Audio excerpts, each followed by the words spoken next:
Permissions are the flaw, the last line of defense after SSH, sudo, firewall, and SysAdmin have all been hardened. This is Lesson 06, the closer for Stage 02.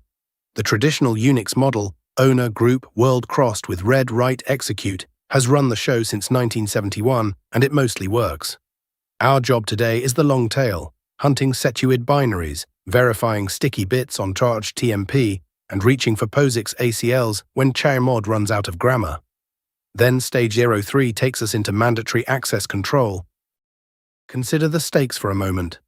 A world-readable, Hodge, etc. shadow hands every hash to every local user, and every firewall rule above it becomes theater. Look at the big four: shadow at 640, pass WD at 644 by design because UID lookups need it, auth.log at 640 so the ADM group can read without exposing it wider. The one that catches people is etc. cron.d, defaults to 644, but those files often embed credentials, so tighten to 600. Most distros get these right. The audit is for everything else. To audit anything, you have to read the mode fluently. Take 4755, the leading 4 is the special bits column. Setuid here, setgid is 2, sticky is 1, and you sum them just like the permission bits. Then 755 is owner, group, world, each a sum of 4 for read, 2 for write, 1 for execute. That trailing setuid turns the owner's execute into a lowercase s, meaning anyone who runs this binary runs it as the file's owner. Burn that decomposition in, because the next slides are all about which binaries deserve that bit and which don't. Before we hunt setuid binaries, let's establish a baseline with 5 queries you should run on every box you inherit. World-writable files under each, etc. That output must be empty, full stop.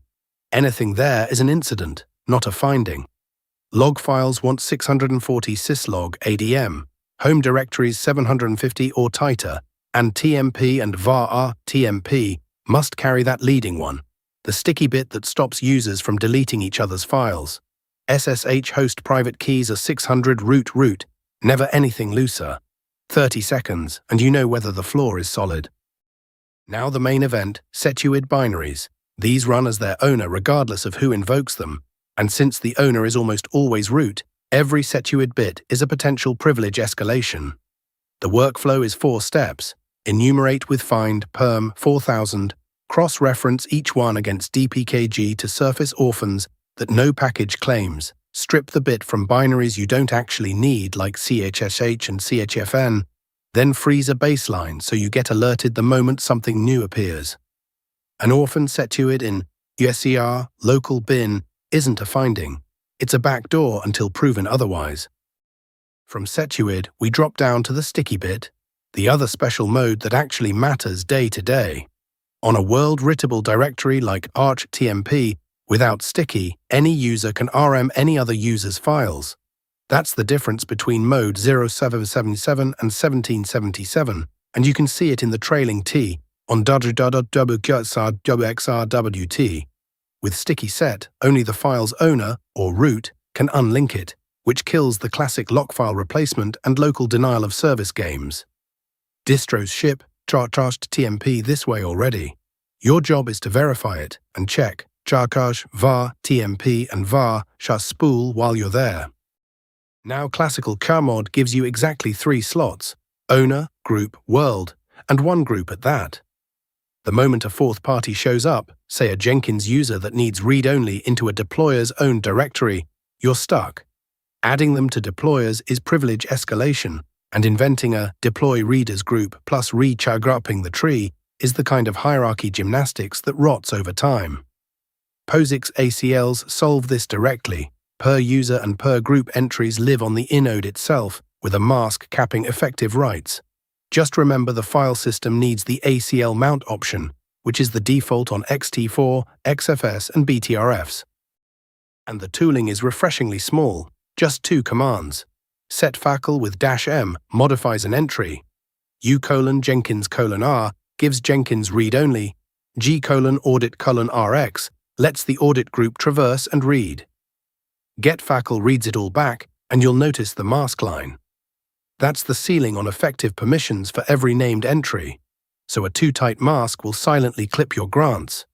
Drop an entry with -X or wipe them all with -B. And in ls-L, watch for the trailing plus sign. That's your visual cue and ACL is in play. There's a sharp edge here that catches people. A plain ACL only covers files that already exist. Create a new file in that directory, and your Jenkins entry is simply gone. The fix is the -D flag, a default ACL, which is the parent's standing contribution to every child created beneath it. Set it once, and inheritance handles the rest.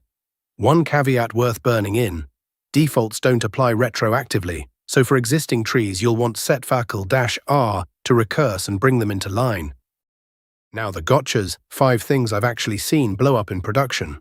A world-writable file in etc. cron.d is the classic.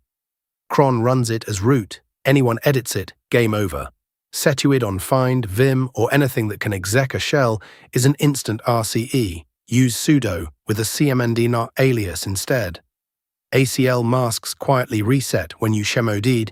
A default umask of zuza022 leaks source to every user on the box, and plain tar drops your ACLs on the floor without a word.